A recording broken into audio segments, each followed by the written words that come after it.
I'm Pete Wright. And I'm Andy Nelson. Welcome to the next reel. When the movie ends, our conversation begins. Creed 3 is over. You out there boxing, I need you to start fighting. Right? I mean, really? That's the movie. That's the whole thing. Yes. Here we are. We're talking about Creed 3. Creed 3, this is the movie after Creed 2. It is the movie that Ryan Coogler made his brother write and then didn't direct. Made Michael B. Jordan direct. And it is a movie that we haven't talked about. We are adding it to our Rocky series. We have talked about The Rest. And you should go listen to those if you haven't yet. Linked in the show notes. Andy, what do you think? Yeah, an opportunity to go back and add something to one of our past series just to kind of finish it off. I'm sure at some point we'll be adding Creed 4 to the lineup, the way things they're talking. But for sure, I had not seen this one. This came out in theaters. I mean, for anyone who's tuned into the show and listened to our conversations about the Rocky franchise, they'll know that I never had watched any of the Rocky films until we started the series. And I think it was just unbelievable. I know. I've never been that interested in boxing, but I do enjoy sports movies. And so I take it back. I had seen the first Rocky just because of the best picture position of it. But anyway, it took me a while to finally get it to a point where I watched all these specifically because we did it on the show. And I really genuinely enjoyed the franchise. And I think that is a lot of fun. And I really enjoyed the shift that happened with the Creed films. And perhaps I enjoy Creed 2 more than most people. Like, that might be my favorite of the entire thing. Like, I really enjoyed that story and the return of everything that we got in Rocky 4 and kind of that Rocky and Drago relationship now with Adonis and Drago's son. And so, I don't know, Creed 3 came out and I felt like I should see it because we did the series, but then I didn't. And then, and I'll be honest, all of the stuff came out about Jonathan Majors and made me much less interested in bothering, which is a shame because I was really enjoying Jonathan Majors, the career trajectory he had been on. And it didn't make me not want to see it, but it made me just not actively pursue it when it came out in theaters. And then it just kind of slipped from my mind. And so I finally came back to it. And now that I've seen it, I mean, I do wish I saw it in theaters because it's a big screen spectacle, all the great boxing and everything. I'm sure it would have been beautiful up there, especially since they shot a number of the scenes in IMAX. But I will say it's a step down in the franchise for me. Okay, this will be interesting. I want to know why. I think that this, the way I've been characterizing this in my head is that, and I'll spoil it, this is a 4-star movie that has occasional bursts of 5-star work in it that just feel really different, like objectively different than anything that the franchise has done before.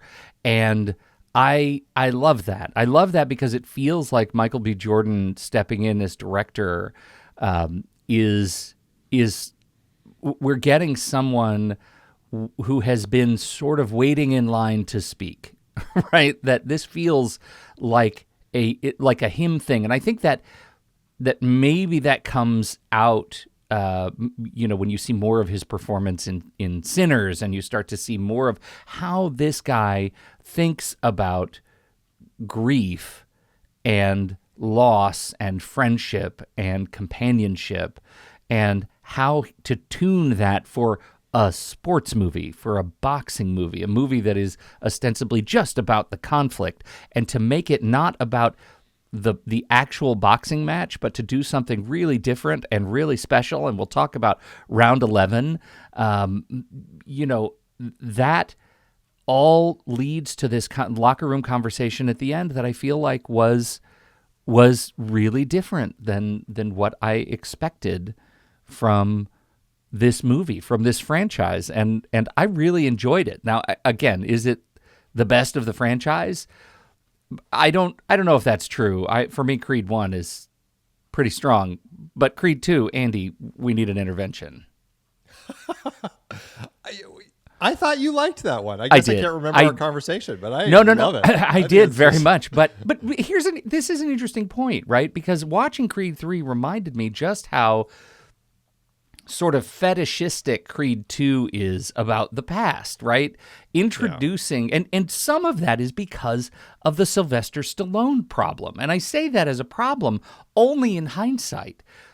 This is a different movie because Stallone isn't in it, right? This gets to be sort of Creed 1, the Creed that maybe we needed to see having Stallone gone. And no disrespect to Stallone, but this is a different story. This is a different boxing movie. This is a movie that plays the tropes in a new and interesting way for me. And I think Creed 2's efforts to jam the Russian stuff into it as the primary story was, it's now this morning talking to you about it, it reads as exhausting to me. Like I don't have that sense memory of just joy of Creed 2 that I do of Creed 1 for sure. I can see that. And I know that there are people who will probably think I'm crazy for liking Creed 2 as much as I do. But, it's interesting because I'm coming at the franchise as somebody who, again, I had never really gotten into the franchise. I hadn't seen the films. And so, and in the nature of franchises, what is a franchise if it's not a tool to keep bringing things back from the past, right? I mean, that's kind of the nature of franchises. All right, Andy, I'm going to take this one for you. I'm going to let you off the hook right now in public. Just remember, everybody listening, Pete likes 2010 more than 2001. Okay? All right, you can have your Creed 2. Yeah, thank you. But to your point about this film, it's also pulling from what we're getting in Rocky 3. Like, I feel like there's a tie-in to that film that they couldn't let go of. But it's a spiritual tie-in, not a literal tie-in. No. Yeah, we're not seeing Clubber Lang show up, and it's not his son as far as we know. It hasn't been revealed, but I'm you never know. There's always room. Jesus, you just made a conspiracy. Wait a minute, I got to go to TNZ and just wait and refresh.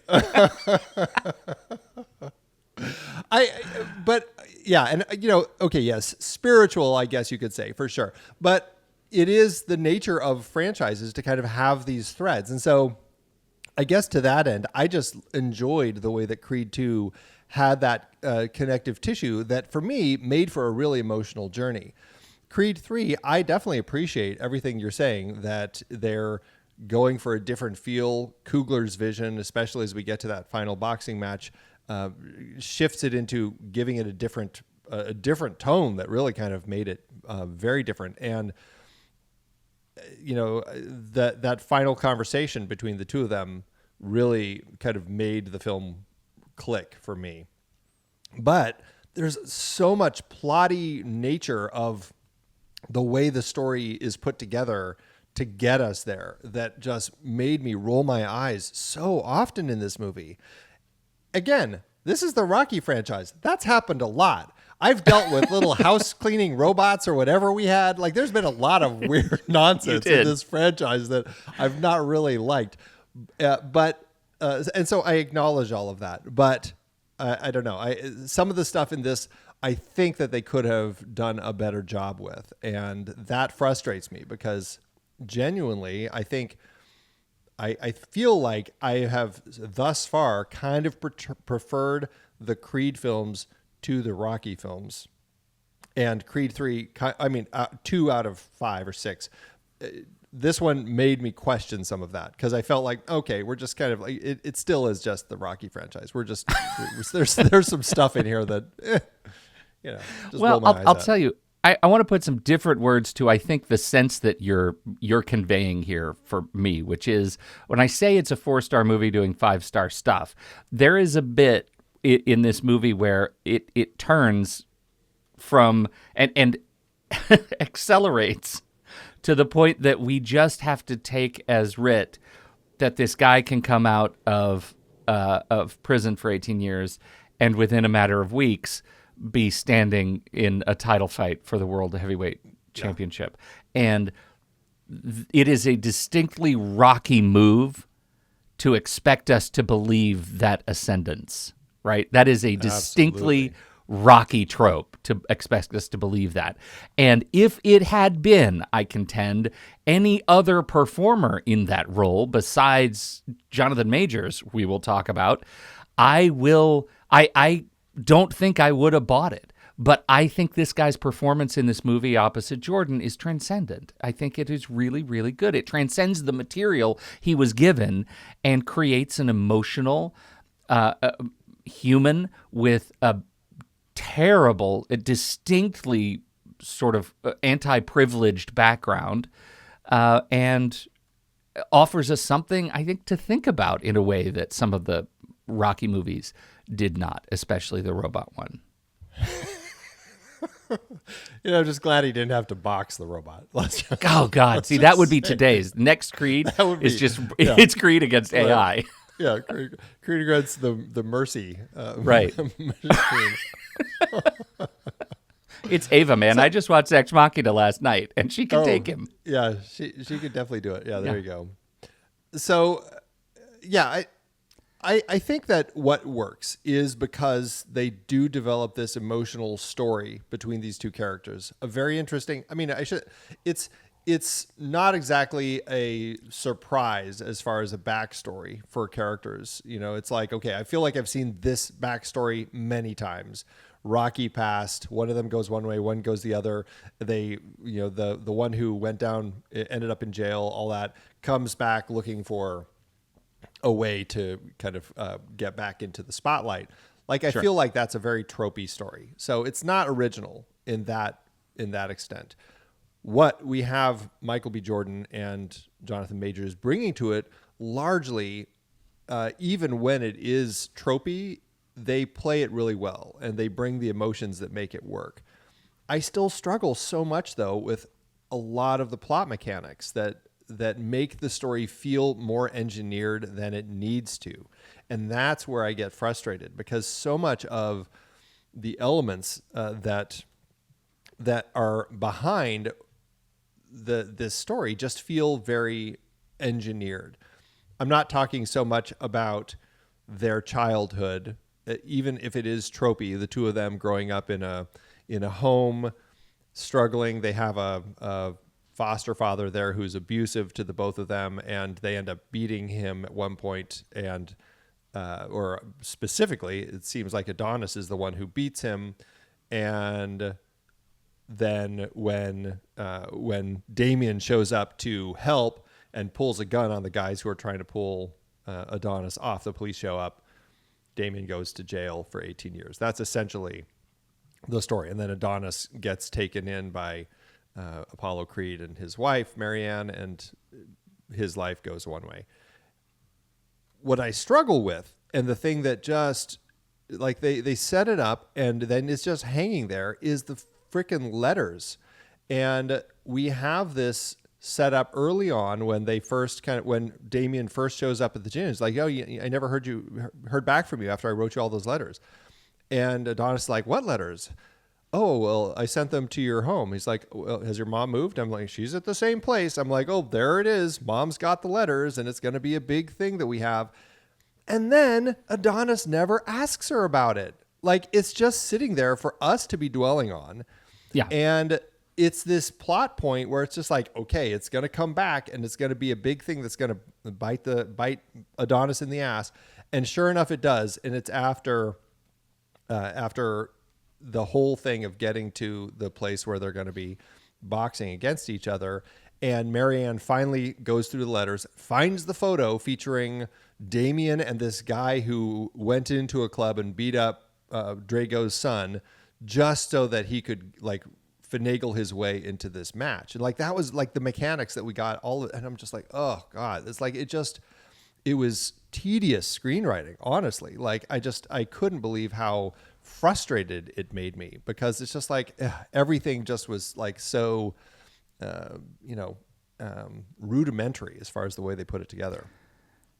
Yeah, I mean, I absolutely see that, and I think the degree to which I end up liking this movie is the degree to which I'm suckered by the tropes, and we know, I mean, tropes are tropes for a reason, because if they're done right, they work, and I you are pointing out the place where it didn't work. I didn't love the letter sequestering the letters, and sometimes you give Felicia Rashad crappy material and she's amazing, and sometimes you give her crappy material and it's just crappy material, and so the whole mechanic of I hid the letters, I reached up and I found the letters, I showed you the letters, we had a insufficient conversation about the letters, and then you leave in a rage. The whole letters thing was just an excuse to get you to stomp out in a rage, to go accost your new assailant.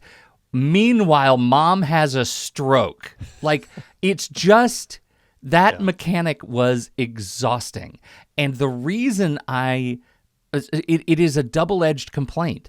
The reason I don't like it is because it is such a rudimentary, your word, right, way to put this together. The reason I like it is because it's so fast. It moves on to the stuff I'm interested in very quickly. It gets me back to that confrontation. And frankly, can I say as an aside, may I approach the bench? He walks into that beachside, campfire party, and he punches that dude with I'm going to assume a right hook. I don't know, but he punches him really hard and lays him out. This is Creed punches a random guy in the head really hard and knocks him out. I think that guy might be dead. I think that would be assault. That would be. I mean, he just possibly killed with a a guy. deadly weapon. I mean, Yeah, considering right. he's a world-class boxer. Right. Maybe that wasn't the move. Like, maybe that wasn't the move. You'd think he'd have a better handle on his equipment. But the fact that we have that confrontation and that sort of unraveling to just move on to the thing we wanted all along, which is, how are these guys going to go in the boxing ring and have a fight that isn't about the fight today, but is actually about the 18 years that Dame spent in prison. I wanted that fight, and that's the fight I feel like I got. So, Yeah. I agree. It takes a long time to get there, because honestly, I mean, you're right. It moves fast from the time that Adonis and his mom finally talk about the letters and have their fight. But that letter thing we learn at the beginning of the movie, when Dame first goes in there, and it's just hanging there, and he never brings it up. He doesn't mention it at all when he's, the other thing that was frustrating is just how they wrote his emotional relationship with Bianca, because I'm just like, come on, this is really kind of ridiculous. That, like, has he always been maybe he's always been portrayed as just a guy who can't open up and share his feelings, but it just seemed so specifically tropey, just to and tropey, not even tropey, just like lazy writing, just to keep the problem from getting dealt with until the third act. Like, that's why it's there. It's just hanging there, and only because of plot reasons. Like, I didn't buy his emotional, I can't talk about my feelings. Like, that was just so frustrating. He has this whole issue with the daughter who punches a friend or a kid at school. That issue never gets dealt with. They just kind of like talk about it, but we never see a resolution of that situation. And so it just kind of like sets these things up, and it lets them sit there. And we just kind of like dance around all of it until we finally get to everything speeding up in the third act. And that's, it made for a frustrating, lazy, like a watch of a lazy script is how I felt. Even though I had fun. I did have fun. Okay, qualification. Yeah. I will say, to your point, just diving a little bit into the relationship between Creed and Bianca, I feel like we said this last time. We're going to say it again. Once again, Tessa Thompson is given less to do than she deserves. I get that she is a multiple Grammy-winning producer, and just giving her a career does not give her a role. And that I found is frustrating. I would like to see if you want to go to Polymarket and do a bet on what number Creed film happens to be the one where Amara, the daughter, is our protagonist boxer, because I think that's what they're Oh. setting up. I that's exactly what I was like. Okay, I'm like, okay, we're getting ready for the eventual end of the Adonis films and moving into Amara. So it'll be the Yes. Rocky Creed Amara franchise that we'll have here. Well, and we should also say, in an act of extraordinary, just sort of, I don't know. I think it's really great that they cast what is her name? Amara, the actress. She is deaf. She's wonderful. I think she's adorable. Mila And Davis Kent.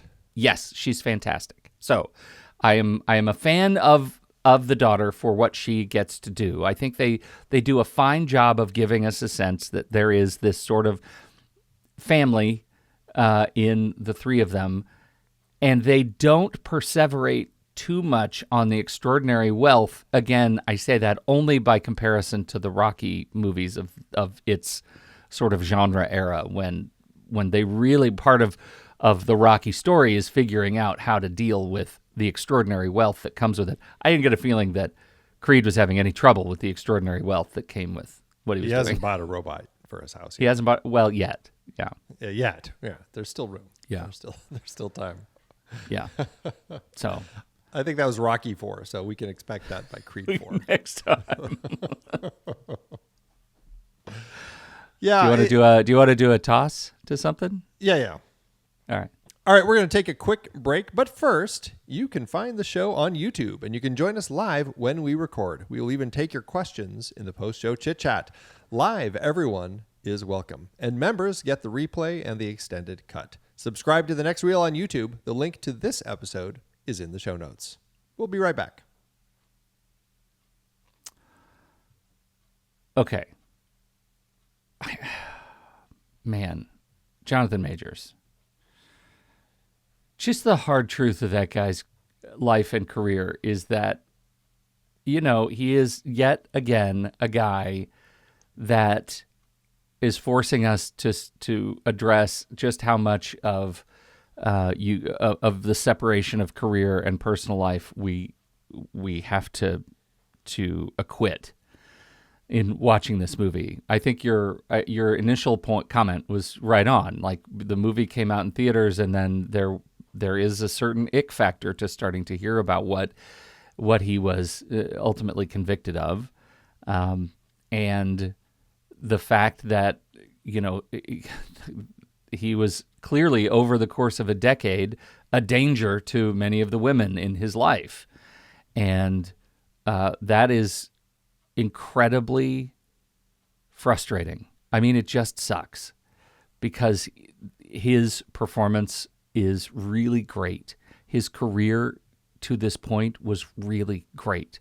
I was a huge booster for the Kong series that we were looking forward to in the MCU, and he was dropped from those things. Word has it that Michael B. Jordan has said, I'm absolutely down for making another movie with Majors. And that's great. I don't know that I have seen any of Majors' efforts to sort of reclaim his identity in this process and seek sort of the public forgiveness. Maybe it's too soon. But this movie, I feel like, whatever you think of the movie, for me, it was a heartbreaking watch because of this guy who just torpedoed himself and was taken out of the game. Rightfully so. I mean, I don't want to come off as an apologist for him at all. Just that I am grieving for what, potentially, we lost, because he just couldn't get his head on straight. I mean, this is around the same time he also had that indie film that I think played well at Sundance called Magazine Dreams, where he's the bodybuilder. Yeah. That was supposed to be really good. And that also killed the release of that. I think it did finally get a very limited release. But yeah, it's very frustrating because, I mean, I think that I first saw him in The Last Black Man in San Francisco and just really kind of was captivated by him as a performer. And I think that, I don't feel like I'd seen him in much like that. Da 5 Bloods, Loki, and well, unfortunately, Ant-Man and the Wasp, Quantumania. Stop it. It was so bad, and it's not his fault at all. It's just a terrible, terrible movie. And so I just, it's frustrating because there's a lot of stuff that came out around that whole time, and I just don't know. I don't know where he stands as far as being able to kind of get himself back on track, and if he's been in a situation where he's been able to kind of like work through his personal demons and whatever. So I don't know. I know I guess we'll see where it goes. It's small screen, but did you ever check out any Lovecraft Country? It's on my list of things that I still want to check out. I know it's just one season, so it's it's easy watch for me. I've heard great things, so I want to check it out.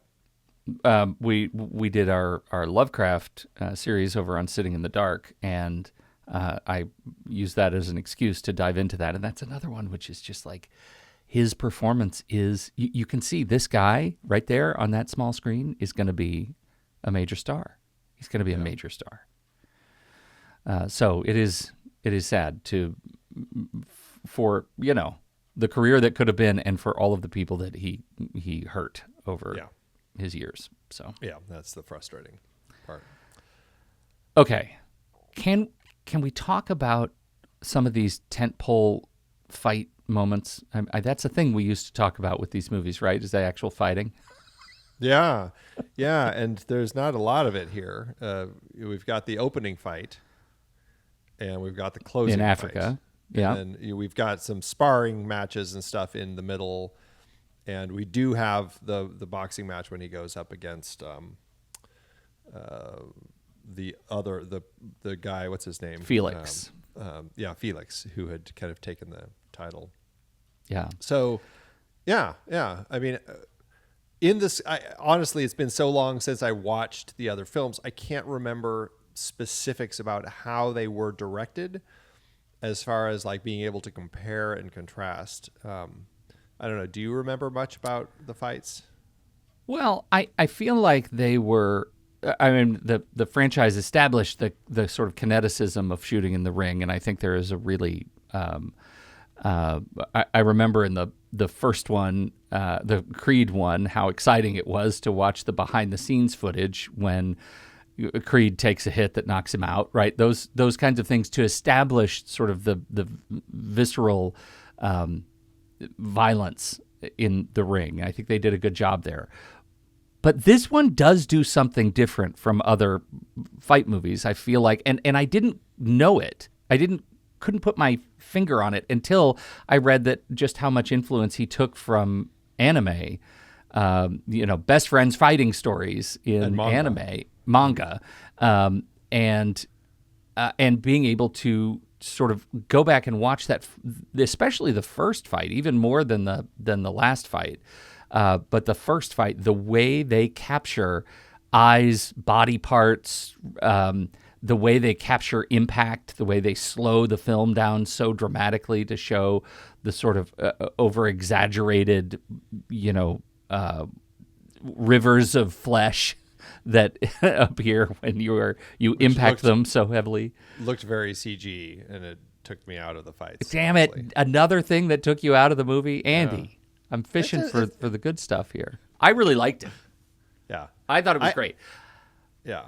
Go ahead. Defend your position. By the time we get to the third fight, I was enjoying it. But those moments, I enjoy the moments that you're talking about, of like the close-up of the eyes. Like you're getting in the head of the boxer, the way that he's recognizing as this guy is swinging, he's leaving open his torso, like the side of his torso, so that he can attack that at the right moment. We're seeing kind of in his head, and I liked all of that. I just really didn't like the waves, the impact waves that rippled through the flesh as it happened, as he hit him, because that just it just looked very CG. It didn't. Suddenly I was like, okay, I just left a boxing movie, and I'm just like, now I'm in a cartoon, which again he was kind of going for that anime manga feel, but it wasn't. It pulled me out of the reality of it. Interesting. Okay, the one that may have pulled me out of the reality, ironically, is the final sort of crowning blow where Dame has his hands up in front of his face and he's doing the peekaboo thing to block and Creed punches through the peekaboo arms to hit him in the face. That was the one where I couldn't help but saying peekaboo, and I took myself out of the movie. But beyond all of that sort of the specific grand fight impact, round 11 is the one where they fight alone, right? They drop the stadium out, they drop sound, they drop everything.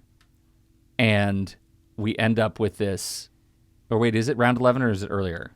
I think it's a whole bunch of rounds, like the way that I read it, because like we're seeing like round 1, 2, 3, and then suddenly we enter this ethereal realm, and we don't come out of it until like round 11. So I think we're spending so a maybe lot it's more 4 time through in 11.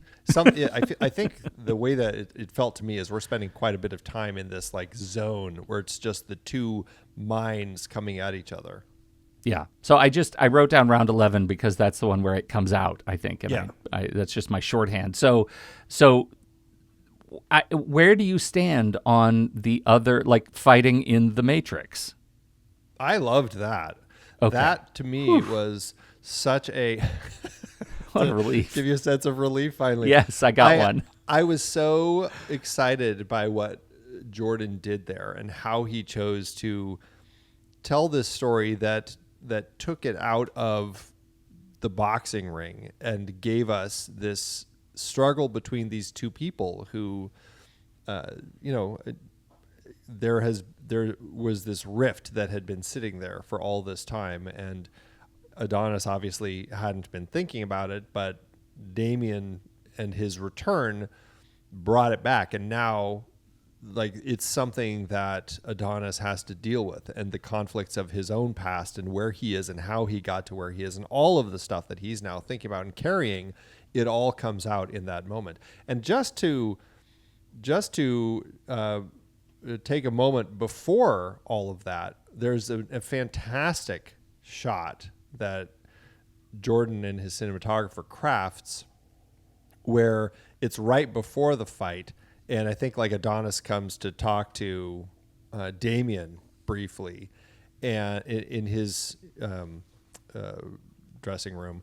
And as Adonis leaves down the hallway, the shot is split by the wall between the hallway where Adonis is and the room where Damian is. And you have the two of them, and they hit their marks where they both stop, and they both turn and look at the other, but they're separated by the wall. But the way the shot is constructed, it's beautiful. And I think it really spoke to that separation that these two men have that led to that fight. Like it was really well crafted. Yeah, I think it really was. And it's one of those, it's an interesting thing thinking about, first of all, I think they call them locker rooms in sport. Thank you. I knew there was a better term than dressing room. I can't. I feel like I don't want to get letters. My head was. Again, I'm not a watcher of boxing and stuff, but yeah, I should have known that. Yeah. I think that sets up that emotional dynamic of the fact that these guys are not in. They're not just about boxing each other. It's not just about the title, right? That they're he's even able to come in and have that conversation before the bout without having it, break up into just roid rage. I don't know how they do that. That's a special head place that I can't quite wrap mine around. But I love it. I love that they're capable of having those moments, and it's just a reminder that in some ways, this is what Rocky franchise movies have to be once they saturate the boxing part. Like you said it, there isn't a lot of boxing in here. What we get are these big tentpole moments in the beginning and the end, and the middle one that is the sort of inciting fight. But ultimately, this is about two guys who are trying to figure out how to come to terms with one another over their past trauma and deep, deep grief. And frankly, love for each other from childhood. And that is what this last fight is about. That's what rounds 4 to 11 represent is them trying to exorcise a demon between them, which leads to the final, after the bout, after Creed wins, and wins, somewhat spectacularly, we get a moment where they get to talk to each other in the locker room, and we actually get an apology, right? We get a reckoning. We get them saying, none of this was on you, man. Like, none of this was on you too. And that's like, I love you, man. We're okay. After all of this, we're okay. Did that hit you? It did. There's still a problem with it, but it worked for me. No, it worked. It worked, but it left me going, okay, because at the end, they both like come together, and it's like, hey, it's not your fault. It's not your fault either. Let's be friends. And Creed says, hey, you know where I am. You know where I am. You can reach out whenever. Mm-hmm. So we have that moment. But I also wanted him to say, but you're still going to have to go to jail for sicking the guy on Drago. Like, that's never dealt with. He beat him and Andy. He beat a guy. He hired a guy to beat somebody up so that he could get into all of this. And that really, I'm sure Drago's a little pissed about the whole thing. Like, that was a problem that was left hanging that irritated me. That I'm like, okay, we still have to deal with that. They also didn't deal with the beach guy that Creed killed. No, they didn't. You're right. You're right. So many things that they didn't. Your point his daughter, is well taken. They're setting up people for his daughter to battle. In later you bet films. They are. You bet they are. All right. Well, I found it. I really enjoyed that part, and I think when I watch it without thinking about the quibbles, I find it very, very touching and a beautiful way to end. Yeah. All right. No, I agree with all that. But I want to go back to how you feel, because you talked about this a little bit, but I do feel that it's worth spending a little more time on the fact that Rocky isn't in this movie at all. Great. They don't even drop his name in it. Like, I was at least expecting them to mention his name. Like, I knew from having heard about it that he wasn't in it, but I'm like, well, surely they'll just acknowledge that Rocky was part of this franchise at some point. But no, like, completely dropped out entirely. And I'm curious where you stand with that, because I mean, Sylvester Stallone, he found out that he wasn't in it, and it didn't sound like he was thrilled. I think his problem was mostly with Irwin Winkler, who's, I mean, frankly, a great producer who's been around since the 60s, producing a lot of great films, and bought the rights from Stallone in like the mid or like the late 70s, I think, after Rocky, or maybe after Rocky 2, bought the rights, and so has just been cranking it out since then. And Stallone like puts most of the blame. He calls Irwin Winkler a parasite for picking clean the bones of characters that he created.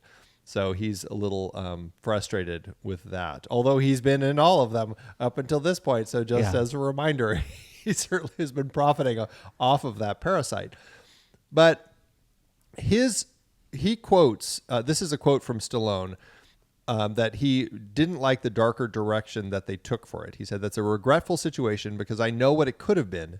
It was taken in a direction that is quite different than I would have taken it. It's a different philosophy, Irwin Winkler's and Michael B. Jordan's. I wish them well, but I'm much more of a sentimentalist. I like my heroes getting beat up, but I just don't want them going into that dark space. I just feel people have enough darkness." So, I mean, how does all that sit with you? Well, okay, so this is apparently the grievance with Winkler goes back to Rocky 4. It actually goes back earlier than that, right? Because he bought him out, as you said, he bought him out really early. Yeah. And here Rocky has been in and written every word of these things, of this character, and choreographed it and taken all the hits. And essentially Winkler's response was, "Hey man, you got paid." And Stallone, for years and years, decades, didn't want to, as he says it, ruffle the golden goose. And so, I get that. I don't know that I would necessarily characterize them as parasites when, in fact, you're the one who sold the rights yourself. Like, you did that. You made that deal. And he was, I guess, expecting more goodwill from Winkler, I don't know, but just knowing that there is such a contentious relationship between the two parties, it didn't surprise me that he was not in it. And I found it, I actually liked that we didn't have any of that specific Balboa baggage to deal with. There was none of it, right? None of it, because we got a new story. We got, you'll argue differently, but we got, I think, a new story, and it feels emotionally different because we didn't have the weight of Rocky in the room. Now, the trade-off is we have no mentor figure really anymore. Duke doesn't cut it as a quote mentor figure in the corner. Rocky was that for Creed, just how what's his name was that for Rocky when he was a kid. Mickey was that for Rocky when he was just coming up. That mentor figure is completely gone, and I think it actually leads to one of the emptiest montages in franchise history, where these guys train themselves. And like Majors is just sitting there knocking guys out, right? Just waiting for somebody good to come in and box with him. Partner, right. Yeah, and Creed already knows it all, right? And so he's sort of orchestrating his own training. I don't know. I mean, that didn't work for me as well as I expected, but it's not because I think Stallone isn't in it. I was actually okay that Stallone was gone. You? You know, when I watch the film and just kind of see the story that unfolds, it works to not have him in it, because it just doesn't feel like it's specifically like there's that connective tissue to him. It does just feel weird when it's the Rocky franchise and then he just doesn't show up at all. And you could effectively call it the Rocky Creed franchise now, but at the same time, it's just like, yeah, but Rocky's always been here and has always been part of it. And is it still a Rocky franchise if suddenly Rocky's not even mentioned in a story? And that just struck me as a little strange. And, you know, just as a side note, you mentioned Duke, and I have to bring up a complaint I had about him. Like, what was the reason that we needed? Like, I hated the fact that he had to be in that boxing moment in their childhood just so that he could see Damian and the problem child that Dame was in that initial boxing match. Because it's like, okay, that just didn't play for me at all. It's like, because more than anything, what it shows us is that he sees Adonis putting in the bet. Like, that's where it shows us, like, we see his face looking, and I'm like, okay, so what's this all about? Why does he need to be in this flashback? Yeah. It was irritating, but anyway. Well, I think that it really underscores to, like, more than just the fact that Rocky isn't an emotional beat in the movie. I was kind of like, I felt like they actually ended Rocky's tenure okay in the last movie, but this really, right? This really underscores, like, the I don't know, creative evolution of the character, of this just wreckage of a human dispute about authorship and legacy and Hollywood and the people who get to be rich and the people who make it rich. Like, it's very, very sad. And I will say all of this with the huge caveat that if Creed 4 comes out and suddenly Creed it just walks alone at night and ends up walking up the stoop to an old brownstone and knocks on the door, and the door opens and it's Rocky in his hat, I'm going to be excited about that. Like, I just let you know right now, I'll be moved if Rocky comes back. But I didn't need him in this movie. I was okay. Remind me the thread, Milo Ventimiglia Jr. or was his son in the second, or like in Rocky Balboa, and then he comes back at the end of the second one. He wasn't also a boxer, was he? Because I'm wondering, like, is that a place that the franchise could go? Like, could we bring Rocky back, but now it's his son? Wow. I hope you didn't just introduce something horrible. Would that be horrible? Don't do it again, you guys. Don't do it again. Don't listen to Andy.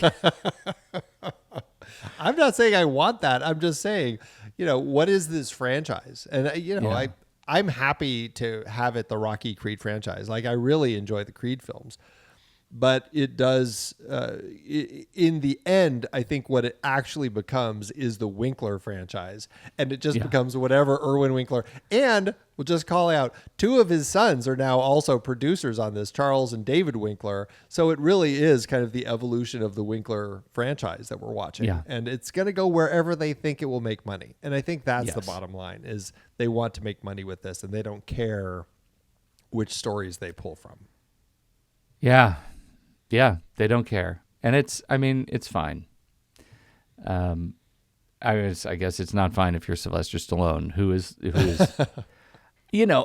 doing fine. This is what is it? Almost a $2 billion character across the franchise, Rocky Balboa, and he gets his contract stakes in it, but not points on the character. And that's the part I think he's super bitter about. But it's hard for me to feel brokenhearted about a guy who is doing fine.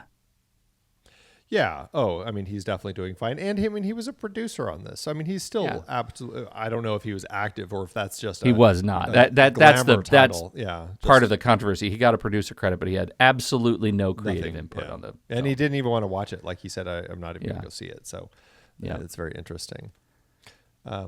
This is also a franchise that loves killing its characters. Have you noticed that? Like Mickey gets killed, Apollo, Adrian dies off screen. Die? Yeah, Adrian dies off screen. Was Felix killed? Did you get that? He was in the last match. He was watching. He was cheering. Oh, he was watching. You're right. He was sitting next to what's her name? Yeah. Okay. And then Marianne dies in this one. Yeah. And I'm just wondering, like, maybe they're setting it up for if Sylvester Stallone does come back, that he dies. Because I feel like that's where we keep going. Like, who else can we kill? We got to kill somebody else in this franchise. That's how we really draw people in with the heartstrings. Got to have another funeral sequence. You've come. This is a hard Monday morning recording for you, isn't it? Oh my gosh, a little punchy. Yeah, get it? Don't say it. A little. That's a little much. Oh man. I have to make a comment, and I want to say out loud where the comment is coming from, because I just so happen to have the window open to the comments, the member comments. But I'm going to take this rather than taking it after the show, because I wanted to talk about it here in the show, and I just forgotten until Raging Bull said this. How about when somebody told MBJ he was old and broken so he couldn't win the rematch? Is this the most jacked MBJ has been on screen and in the Creed movies? Yes, it is. That I can't believe, Andy, that you didn't bring this up as the least believable point in the movie. He looks great. His skin is soft. His pores are tight. His muscles are throbbing. He's got a serious pump on all the time. There is no universe in which I would believe that he is too old and broken to get back in the ring. That was a difficult thing for me to imagine. I 100% agree, especially in a world where Rocky was boxing into his 60s. 60s. I mean, come on. Like, and suddenly we're like, sorry, Adonis, you've hit, 35, you're out. Now, I get it. Like, the world of athletes is about youth. I totally understand that. But in the films, he's fine. He's fine. The fact that he's retiring, I'm like, the movie begins with him retiring. I'm like, well, this is a weird way to start a movie. He's the hero of our movie and he's already retiring. It is strange. I do, it makes me wonder, because there are I don't do sport, but I do hear that there are people who have researched that sport today, especially things like contact sports, people hit harder. They are stronger, bigger, and hit harder than ever before in history. And maybe being a heavyweight boxer today is different than it was in 1975. That's entirely likely. I mean, they didn't say any of that in the movie. Like, there's no justification.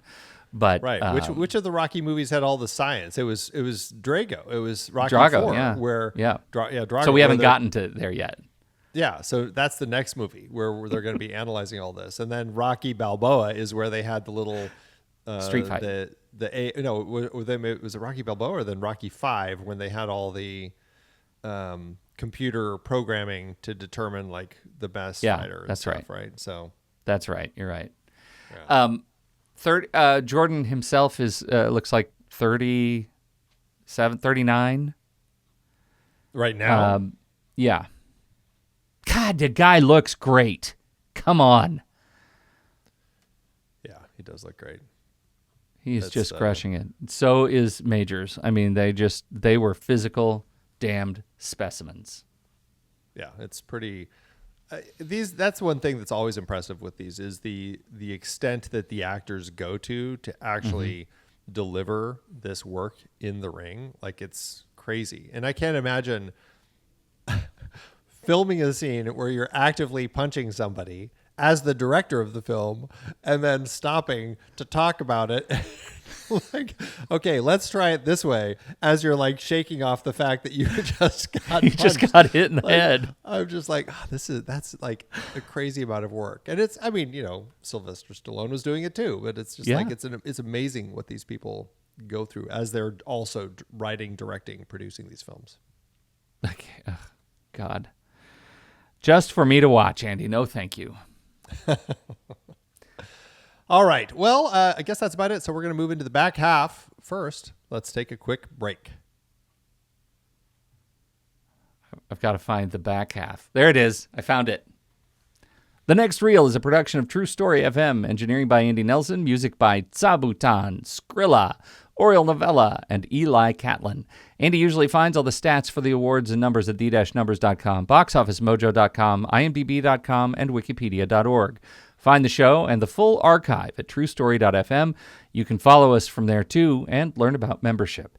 Check out our merch store at thenextreel.com/merch, and if your app allows ratings and reviews, please consider doing that for our show. All right, I know they're talking about it. We've already hinted at it. Sequels and remakes, Andrew. Yeah. After this film came out, Michael B. Jordan confirmed that a fourth Creed film was happening, quote, for sure, and that spin-offs were also being considered. What those are, I don't know, but I'm sure his daughter is going to be involved in those. When asked about the future of the Creed movie franchise in an interview with Screen Rant Plus, Jordan said, quote, but you will see the Creedverse continue to grow and expand. I think that we invested in some really interesting characters that I think a lot of people were responding to. I have to give a political answer to that. There's going to be more of the Creed family, and there's going to be more of some of the characters that you love from this movie. I just don't know what package it's going to be in yet. Erwin Winkler later that year confirmed the fourth movie was in active development, with Jordan returning as director. And Jordan also expressed interest in actually having Stallone return for that fourth film, believing there's always space for Rocky to return. And then just last year, March 2025, Jordan said, I would like to work with Jonathan Majors again. I would love to make Creed 4 together, among other projects. So who knows? That's the last anyone's said anything about it. I don't know where they are in the plans, but I'm sure we can expect it at some point. Okay. Well, I mean, I'll see it, and I'm sure I will love it irrationally. How did this do at award season? Well, it had 2 wins with 26 other nominations. At the BET Awards, it was nominated for Best Movie, but lost to Black Panther: Wakanda Forever. At the NAACP Image Awards, nominated for Outstanding Soundtrack Compilation Album, but lost to The Color Purple. Outstanding Breakthrough Performance in a Motion Picture for Mila Davis Kent, but lost to Felicia Pearl Mapasi in The Color Purple. Outstanding Performance by a Youth in a Motion Picture, Mila Davis Kent, she won. Outstanding Duo, Group, or Collaboration Traditional for the song, for one of the songs on the album, but lost to Ciara and Chris Brown in How We Roll. Outstanding Director in a Motion Picture, lost to Ava DuVernay for Origin. Outstanding Hairstyling, TV or Film, but lost to The Color Purple. And it won, fittingly, for Outstanding Stunt Ensemble for TV or Film. At the MTV Movie and TV Awards, Jordan was nominated for Best Performance in a Movie, but lost to Tom Cruise in Top Gun Maverick. And at the Black Reel Awards, Jordan was nominated for Outstanding Director, but lost to Cord Jefferson for American Fiction. Likewise, Lead Performance, but lost to Jeffrey Wright in American Fiction. Outstanding soundtrack lost to The Color Purple, and outstanding supporting performance for Majors lost to Danielle Brooks in The Color Purple. You kind of forget just how many big movies this was against. It's like this movie had no wiggle room for controversy in a fight against all these other movies, and Majors happens, right? Yeah. Like there was no breath for this. Although you could say that Creed 3 is the Wakanda Forever to the Creed franchise. Could you? Think about that. Just think about that. All right. How to do at the box office. Well, for Jordan's directorial debut, he was given $75 million or $77.2 million in today's dollars. Pretty handsome way to start, huh? The movie had a premiere in Mexico City on February 9th, 2023, coinciding with Jordan's birthday, and then opened wide March 3rd opposite Demon Slayer Kimetsu no Yaiba to the Swordsmith Village, Operation Fortune Ruse de Guerre, and yet another Children of the Corn reboot. The film easily took the #1 spot and stayed in the top 10 for 6 weeks, not showing much of a dent when the news about Majors broke shortly after it opened. The movie went on to earn $156.2 million domestically and $119.9 million internationally for a total gross of $284.4 million in today's dollars. That lands the film with an adjusted profit per finished minute of almost $1.8 million, which is actually the highest adjusted profit per finished minute for the Creed films and also the one with the highest profit ratio. So, way to go, Jordan. Wow. Yeah. I have to say, I did not read ahead. I did not expect it to be that high, especially for a movie that we sort of collectively sigh at so many of the plot issues. I collectively sigh. You seem to collectively forgive. Okay. That's fair. Yeah. Well, but I still liked it. Yeah. I go ahead. I mean, I liked it enough. I liked it enough to. I'll watch it again, and I'm excited about it. And yeah, it's a fine movie, and it was great for Jordan as stepping in as director. I'm really thrilled with what he was able to do. If anything, that's the thing that I was most excited to see is that Michael B. Jordan proved himself a capable director, bringing it to fruition. The script is what frustrates me the most, though. It's very plotty and mechanical, and that makes me struggle through most of the film. But because we get that final fight and we get that final conversation, it still clicked with me, and I still walked away enjoying it. So, okay, there you go. All right, that is it for our conversation about Jordan's Creed 3. Next week, we have a crossover one-off that's a return to our Magicians series. It's Caleb Deschanel in his directorial debut, the final film of Joan Hackett, Desi Arnaz, Jackie Coogan, and Gabriel Dell, and it's the film debut of Harry Anderson. I'm sure none of those are the reason that you picked it. It's from 1982, The Escape Artist, starring Griffin O'Neill, Raul Julia, and Terry Garr.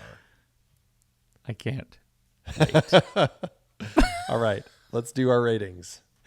Letterboxd, Andy, letterboxd.com/thenextreel. That's where you can find our HQ page, and that's where we have all our ratings and reviews for the movies that we talk about on this show. What are you going to do? I am, I enjoyed this enough, but 3 stars in our heart is where I sit. I don't think I can get it higher than that with my problems with the script.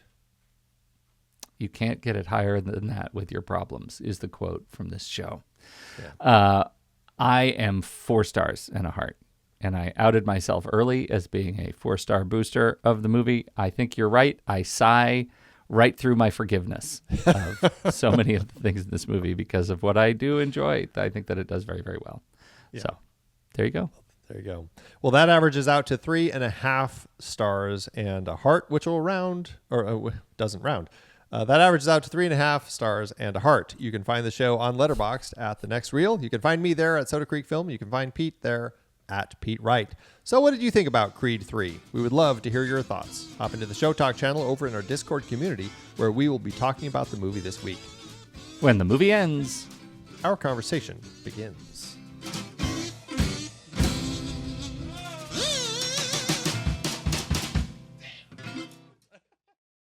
Letterboxd giveth, Andrew. As Letterboxd always doeth. Okay, I'm going to start with one because it's on my side. Oh, okay. It's Team Team Pete. Didn't even know it. Seth Reviews is on Team Pete with a 4-star. Says, effing electric. Low key, this might be in the top 3 Rocky Creed films. Formulaic? Yes, but I'd push you to name 5 modern sports movies that aren't. All of the tricks in the book, yet still manages to fill me with excitement, emotion, and motivation. Loved this. Look at that. It is totally right in your court. Yep. That makes you feel extra good. Yeah, I guess. It didn't sway you at all, so I guess it's fine. It's fine. It did sway me. Not that this is a competition. Not that we're sparring. We can have our own feelings. Right. That's true. That's true. Right. And Pete, it's not your fault. It's not your fault. This isn't on you, Andy. This is not on you. But you will have to pay for beating that guy up. You will have to go to jail for killing that guy. Okay, what do you got? All right. You should be happy. I got a 4-star just right in line with you. 4 stars and a heart by Paolo Velio, who says, there's no way Paul Rudd survived 5 minutes of a fight against Jonathan Majors. Back to Quantumania. Accurate. 100%. 100%. Thanks, Letterboxd.